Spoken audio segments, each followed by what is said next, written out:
I'm here tonight with Dr. Regina Spellmon, ordained minister of the Word of God. We are in her church at Ambassador today. I've got in my hand her book, From Pieces to Peace. We're going to talk about this book, but inside it you talk about your sexual abuse, being raped by 3 different men at 3 different times. Yes. Can we go back there for a minute? Absolutely.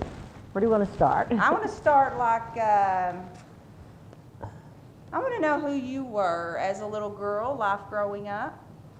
I was the only child. I was a part of a single parent home, probably up until I was about 10. My mom and I spent a lot of time with my relatives, my aunts, and her children. And so we would all live together. We were all living together in this little small, tiny apartment complex in Chicago. Yes, yes, in Chicago, Illinois. And I was probably there. We left probably when I was about 4. We left, and I had an incredible birth. I was born on our dinner table, if you will, there in Chicago. And so I left from there. We came back here to Fort Worth. I remember my mom borrowing, I think it was like $45 to get us back home. And so we came and ended up in the country with my grandmother over in Tennessee Colony, Texas. So I did read that you're a native of Chicago. I'm a native of Chicago, yes. But your birthplace is Fort Worth? No, my birthplace is Chicago. Oh, it is? Yes. So what brought you to Fort Worth? My mom. I have no idea. I think a kind of a relationship kind of gone bad kind of thing brought us here. And so she came back. She left to Chicago to go to school and ended up getting pregnant with me. And after she had me, we ended up staying there for about 3 or 4 years. And then, like I said, I think I arrived back here probably when I was about 4 or 5 years old. So already the foundation of just being born on a dining room table. Yeah, I think that's rather unique. That's amazing right there. That's a great beginning. Yes. But then, having a wonderful life, growing up with your aunts and your mother in this, I'm sure, strong, powerful woman environment. Absolutely. At what point in time did the table flip or the switch turn in life? The table turned when my mom, I had no idea, but when my mom had me believing that another man was my father. And so for years, I was communicating with a guy in Chicago that really wasn't my dad. But his name was on my birth certificate. Well, after I continued to ask about my father and just going, I felt like I still was missing something. And I think finally when I was about, when I turned about, was it 15? I believe it was 14 or 15, somewhere up in there. She finally told me who he was. And I think I was devastated because this whole time I'm communicating with a man that really wasn't my dad. But devastated because your mother lied to you? No, or devastated because he wasn't your dad? Both. First that she lied and then that he wasn't, yeah. So you felt deceived? Absolutely. In that moment you felt deceived? Yes, absolutely. Totally deceived. And so I felt the need to go see him. And I guess by the time that I was at age 15, my mom decided, okay, I'm going to let you go. And every year we would take vacations. We would go to California because my dad's family is from, I had a lot of family in California. And so we would take drives there. But this particular time, I asked, could I go to Chicago and meet my dad? Because my aunt and my cousins were going, and could I go with them? And they agreed. And so we ended up taking a long trek to Chicago. And I met the man the man of my dreams, actually, because I had envisioned in my head what I thought he would be like and the whole 9 yards, and couldn't wait I used to practice on how I was going to say, hi, Dad, hello, I miss you, those type of things. So I used to kid around, just laugh about it back then, about what I was going to say when I saw him. And there's got to be a great story. What was that meeting like? Well, the meeting was, when I first saw him, I saw some resemblance of myself, first of all. But I think immediately what took a turn after I saw him, I was really excited. He opened the door and I go in, and I think the way that he kissed me threw me off. I'm thinking, that's odd, is that how a dad, but because I didn't know. I didn't know what that was. I didn't know what that looked like because there's never been a man in our house. But you're in our 15 home. years old. I'm 15 years old. You're My mom is married again now. My mom is married to who's my stepfather now. My mom is married. So when he kisses you, because this right here is good. Mm-hmm. Because I think we all are a spiritual being. Yes. And when something's wrong, we know. So explain that to me. What did you feel at 15 years old? Well, first of all, I thought, well, a man that hadn't seen me, and for the first time, why would you even approach me in that manner? I would think, make me feel a little bit more comfortable first, and then, if you were going to do anything, then let's go do that later, I guess. You know what I'm saying? Let's but make friends immediately, I was disturbed. Mm-hmm. And I thought, uh-oh, here I am in Chicago without my parents, and I'm here, and nobody knows that I'm here, and I'm feeling a little weird right now because I'm thinking I'm in a place now no one can get to me. No one is around that I can call because I don't know anybody. Because my aunt lives so far away. I think about 2 or 3 hours away from where we were. It seemed like 2 or 3 hours away, but I knew no one, and I felt like I'd been dropped off in the middle of in no man's land, literally. And so, your expectation of your father at that point in time, did that get crushed? Not quite yet, because in my mind I'm like, I'm gonna give him a little bit. I just got here. Maybe it's me. Maybe it's me. Maybe I'm just need to calm down. Maybe I'm just overly excited. So he says goodnight, and I go to my room. But I go in my bed, and I'm really not sure, but I remember laying down, and I remember being there, and my aunt, when I arrived, she had given me all the numbers to call. If I needed anything, if anything happened, just give her a call. Mm-hmm. I'm like, okay, so all of that, I put that out, and I just had everything. My room was really nice, and so I go in and go to sleep, and the morning I get up, it's still pretty, still a little dark outside because I think we were supposed to be leaving like 7 or 8 o'clock that morning, having an earlier day. And I heard a voice, and I heard my dad call my name. And in Chicago, if you notice, the houses in Chicago have a basement, so I didn't know where it was coming from because I'm not familiar with the home. So I'm walking around, I'm like, Dad, like, where are you, And so I go he says, I'm in here. And I'm like, oh, okay. So I go into the room, and he's in the bed, under the cupboard. I'm not. You're 15. I'm 15. This is my daddy. We're just going to have a daddy-daughter talk. So I go in, and we sit down, and we're having this conversation. And the conversation, he started asking me about my relationships in boyfriends. And I said, well, no, I don't do boyfriends. My mom won't let me have boyfriends. Well, do you have a guy that you talk to? I'm like, no, Mom didn't. She said I'm too young. And he says, well, do you ever plan to get married? I said, well, I would hope so. And during that conversation, somewhere out of nowhere, and he asked me another question, and I said, well, Dad, why are you asking me all these questions? I said, this doesn't seem like a conversation we should be having. Mm-hmm. And he said, well, I just wanted to know. And I said, well, okay. I mean, wanted to know if you had been sexually active and would understand what he was fixing. It had to be. Now that you're saying all this now, exactly. You just I didn't know. But I was sitting on the bed, and I just remember, just out of nowhere, he comes up out of the cover, and I didn't realize he had any clothes on. He comes up out from under the cover and grabs me and throws me back up on the bed. And then next thing I know, all of my pajamas, the buttons fly. And I'm sitting there thinking, I was thinking about all the money my mom spent, to buy the pajamas. And I'm thinking how hard she worked just to make sure that I had everything. And the buttons went. I mean, I thought I was in some war zone or something. And Did you slip into Many survivors share with me an out-of-body experience. Yes. It's like now that they're an adult, they can look back on that situation. As sure as you and I sit on this stage, Yes. and we're talking about that, can you see yourself, this little girl, standing with God, looking back on this, but you weren't physically present, but somehow you were spiritually pulled Yes. from Oh, it? I checked out. Or yes. you were physically present, but you I was physically playing, but spiritually I checked out, because now I'm thinking, this is what I see on TV. And see, and in my head, I've always wanted to be this actress or the actor. Radio, television, film was my major when I went off to college initially, and Well, I was just, I see why. yeah. And so, in the moment my acting skills just kicked in, I immediately it was just like a detachment. I released myself because I didn't want to feel what I didn't want to be a part of what was happening. So I felt like if I can check myself out, then that's not me.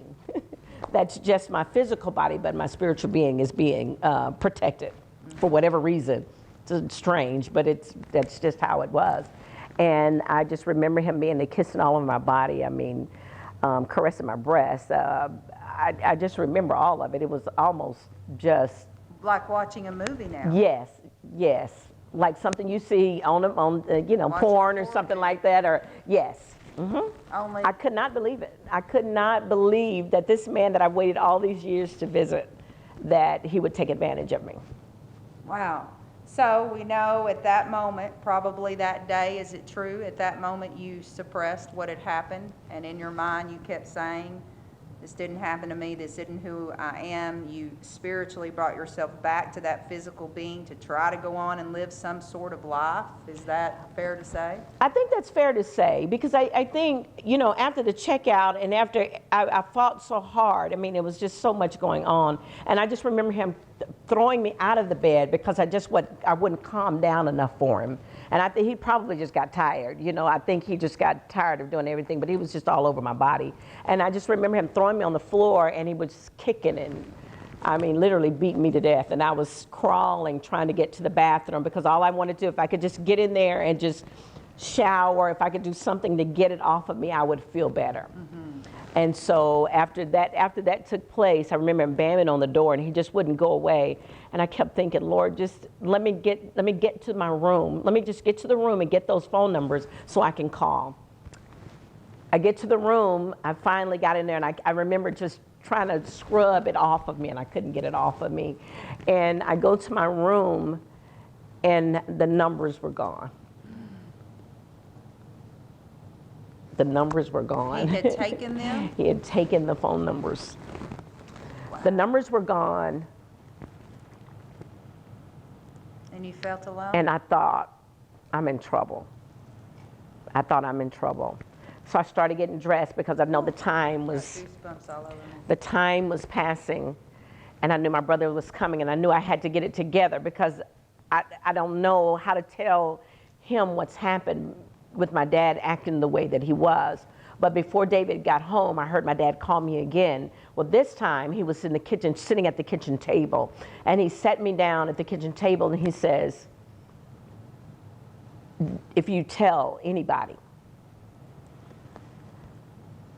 I'm going to kill you. So when David walks to this door, you better act like all you've been doing is just waiting on him, and you could not wait for him to get here. Wow. So my day was ruined. Let me tell you, that touches me. I'm with you right now. I want you to know that. I feel you. Mm-hmm.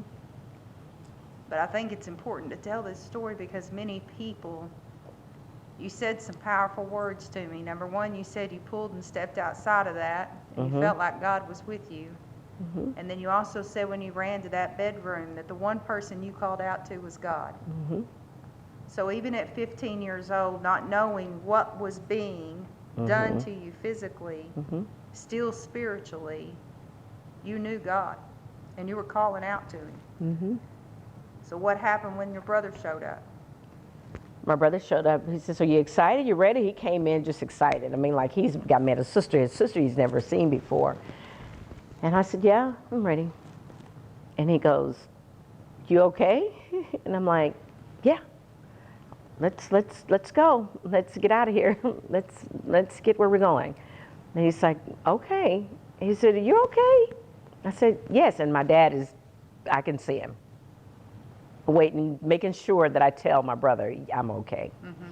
And so we leave and we go and we eat pizza at the Underground. Again, Uno's is like the popular pizza place in Chicago. So we go there, and I couldn't eat. I didn't really want him to. I just didn't want to be there. All I wanted to do was go home. That's all I wanted to do was just go. That's all I could think about. He said, well, you want to go back to the house? I said, well, do we have to go back right now? And he said, well, what do you want to do? He said, you're saying you don't want to do this? You don't want to do that? I said, I don't know. Let's just ride or something, And we did that until we just couldn't ride around anymore. And then we go back. He had to take you back. Yeah, he had to take me back. I didn't really have to spend another night there, but I remember my dad asking me, well, if there's nothing else you want to do, well, we can take you home, And I said, you guys will really take me home. And I can't remember how many days where like I said, everything is such a fog. But I remember us stopping on the way, getting ready to head back to my aunt's house, and we stopped to get ice cream. And he said, David, go do something. And David goes off. And my dad and I are standing at the counter ordering ice cream. And my dad said, just remember what I said. I will kill you if anybody finds out. A father saying that to their child. Yeah. Well, that's not really a father. A father would never do that to their child. And so I'm thinking, I think I'm really in a movie or something, because everything to me is theatrical. So I'm thinking, I'm in a movie. What would someone do in this situation? And I remember riding on our way and not really knowing where I was going. And I remember trying to do my best, in short, writing what happened to me on a piece of paper. I don't know what prompted me to do this, but I wrote something down on a piece of paper, and I did like this on the side of the seat, and I passed this note back. And I asked my brother, just don't say anything, just read it and just don't say anything. So in short, I told my brother what happened to me in the car. And all I hear my brother goes, oh my God. And I was like, oh my gosh. And then the car, yeah, I'm telling you, it's like a movie. The car turns down this dark road, and I'm thinking, oh my God, I'm dead. He's fixing to kill me now. We're all fixing to die. But what I didn't realize, we're on the road to my aunt's house. Yeah.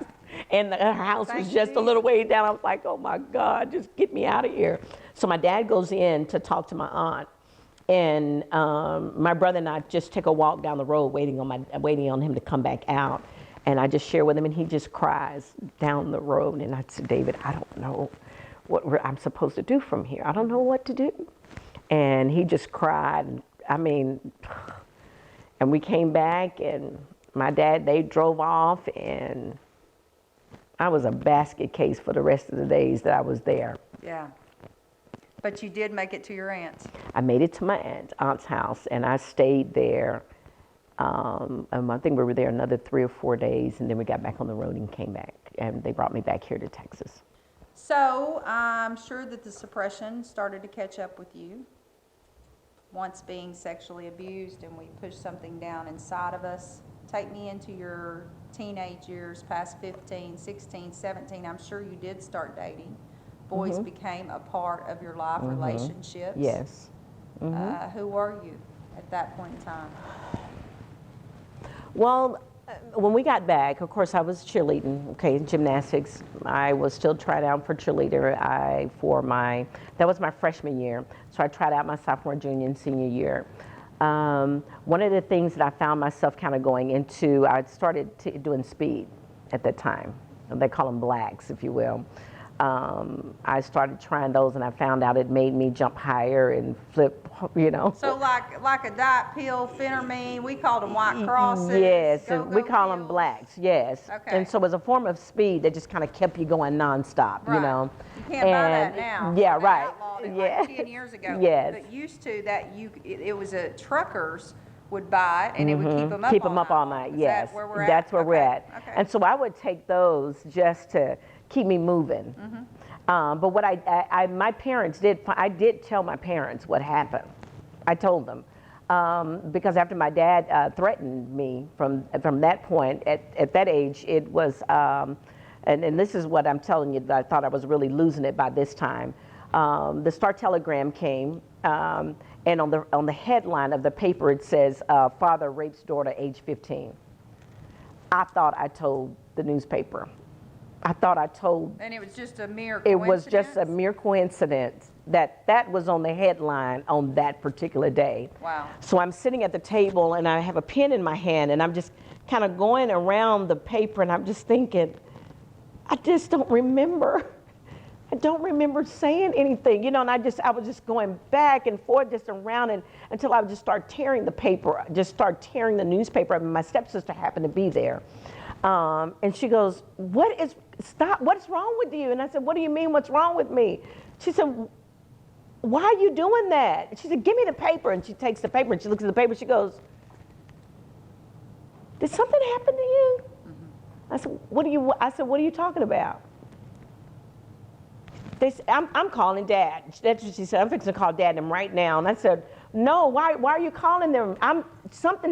Why are you doing this? And I said, what are you talking about? I said, by now I'm thinking I'm lost. I've literally lost my mind. I feel like I've done something and I wasn't aware of it. And I don't know, when I thought I checked out, I thought I checked back in, and maybe I didn't. They call my parents. But isn't it true that anything in life, when we get a thought on our mind, you and I could start talking about pizza right now, and I guarantee you it's going to roll across the TV screen. Spiritual beings are powerful, let me tell you. Yes. So is it maybe possibly true that at 15 years old, having something suppressed inside of you, seeing that headline was just a validation that this did happen It to you? really did happen. And you didn't really have to tell. Yes. You were going to, at some point in time, have to accept Yes. it. Because if not, it was going to continue to Yes. flash in front of you. Yes. And so she called. They came home, took the next flight out. So we're there at the house, everybody, the family members, everybody's showing up at the house. What happened? I'm sitting there thinking, I can't believe this is happening to me. And I told my parents. And so my stepfather was like, okay. So Ida booked me a flight. I'm on my way out because I'm going to kill him. And so Mom was like, okay, Willie, no, just hold on. And by this time, my dad is postmaster, the first black postmaster. Wow. Yes. And so it was a big deal. So my mom was like, no, Willie, you can't. No, yes. He said, yes, I can. She said, no, Willie, you can't. Let me just get him on the phone, because I still think, and here's the deal, and this is the other thing that I think, you can come to your parents, you can come to people that you believe about everything else, but when you talk about sexual abuse or rape, it's like, now what? I don't want to hear it. Yeah, no, are you kidding me? I don't want to hear it because I don't know how to deal with it. Yeah, so it's like, wait, now what now? And so it was like, let me just call, because it was almost like, well, let me see if this really happened, kind of thing, because now everybody else is in disbelief. But they're trying not to say that I'm just making this up. No, but they're looking for someone to say no so they can believe differently. Yeah, there you go. In all fairness. Yes. When we don't want to accept something, don't we go tell our friends and gossip and call somebody Yes. because we want a different answer? Yes. So they call him. And he says, yes, it did. It happened. He did. He said it.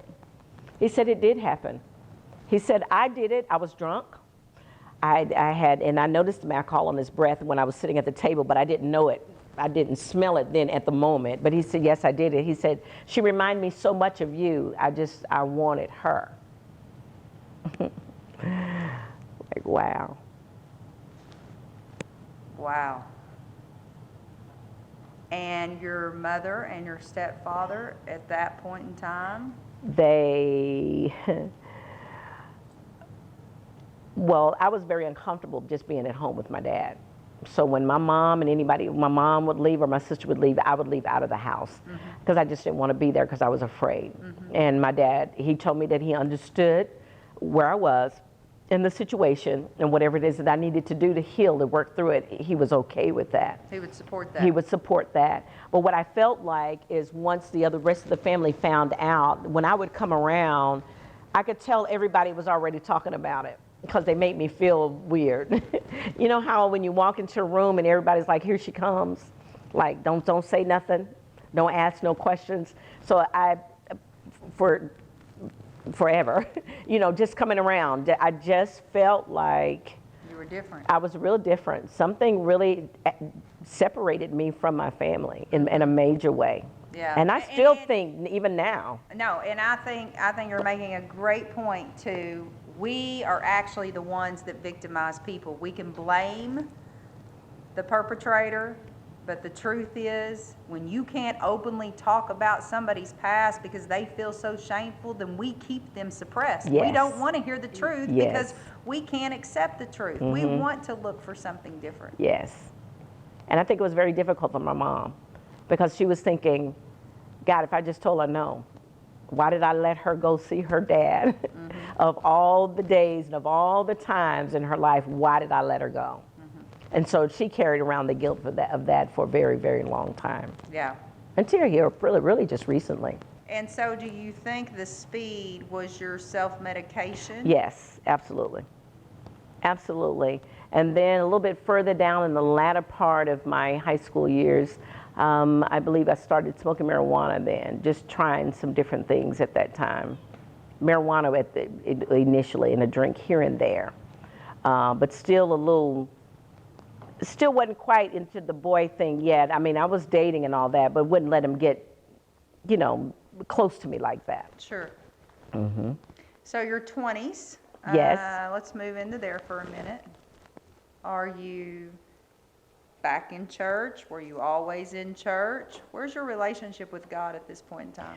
Well, my relationship with God didn't really exist at the time. Our church family never really went to church. You know, we were on Sundays were bowling and pancakes and breakfast. That's what we did on Sundays. So it wasn't like I knew about God, and I'd been around some friends who went to church that I'd kind of gone in with, or my grandmother every now and then, but I don't ever remember accepting Christ as my personal Savior at all. At that time. But so what you're saying to me, I want to get this out. What you're saying to me is we didn't go to church, we weren't raised in church, so we didn't know God through religion. But because I had been sexually abused, I reached out to Him not even knowing what I was doing. Mm-hmm. Yeah, exactly. And now, smoking dope, doing speed, were you that type person that carried on a conversation? You like to help people, you like to talk about God, you like to talk about something bigger than yourself? Always. Definitely liking to help people. Always like to help people. I don't know that I really talked about God much, but I just knew there was somebody there because we were constantly being blessed all the time. You know, it seemed like we're going from here to here to here, and I'm like, somebody's up to something around here. Now, my dad was my stepfather. He was a churchgoer before we all met, because I don't really remember. Like I said, there's a space in there that I'm a little lost, and my mom was a part of a denomination church at that time, but nowhere where I was attending. So I think they were just members, but it wasn't any, you know, didn't spend much time. I watched I was stalking you. Okay. I didn't know who I was talking to. Right. I knew you were a strong, powerful woman. And I watched one of your sermons. You say, sweat the small stuff because it's the small stuff that builds up the big stuff. Yes.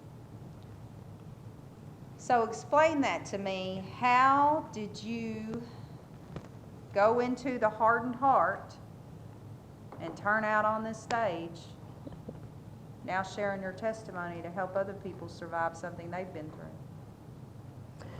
Wow. How did I... Well, making that statement, the small stuff, don't sweat the small stuff. I mean, sweat the small stuff, because there's a book that says don't sweat the small stuff, and I say sweat it.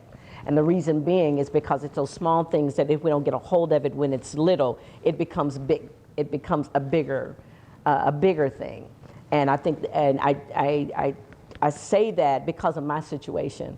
I feel like if early on, if I could have gotten a hold of something, that little something early on, maybe, just maybe, it wouldn't have gotten to where it had become. So you're saying maybe that child standing there at 15, when they called back your father and he said, yes, I did rape my own daughter, maybe that small thing was the something that you needed somebody to say, let's grab a hold of this and take it. Yes. And they didn't. And I didn't think, and honestly, I think they did what they thought I don't know that they really knew what to do. You know, because I think sometimes our families are just kind of like in limbo, like, well, how do I? Agree. Yes, like, well, like, what do I do? How do we handle this? You know, and I think one of the things that we do is we try to protect the family, and I'm just like, what do you protect the family?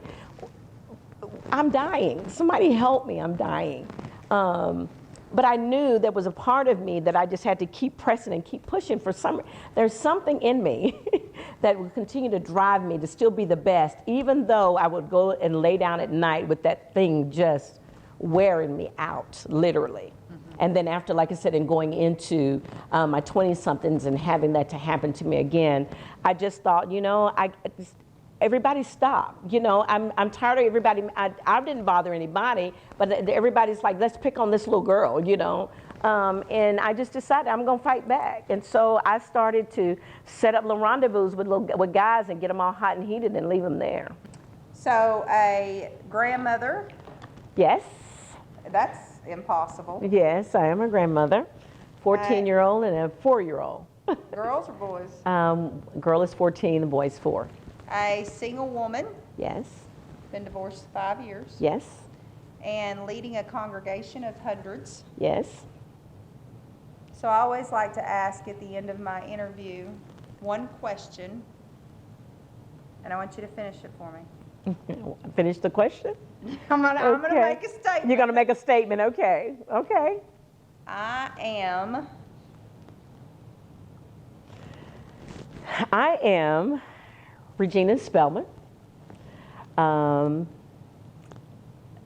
survivor of sexual assault and rape.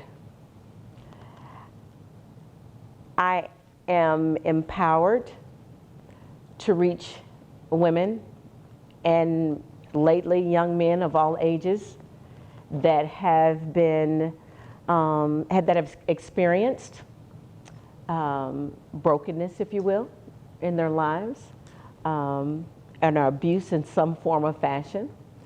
I am privileged to be able to live again, to live my life again. I've had the privilege to be able to start all over again. And this time around,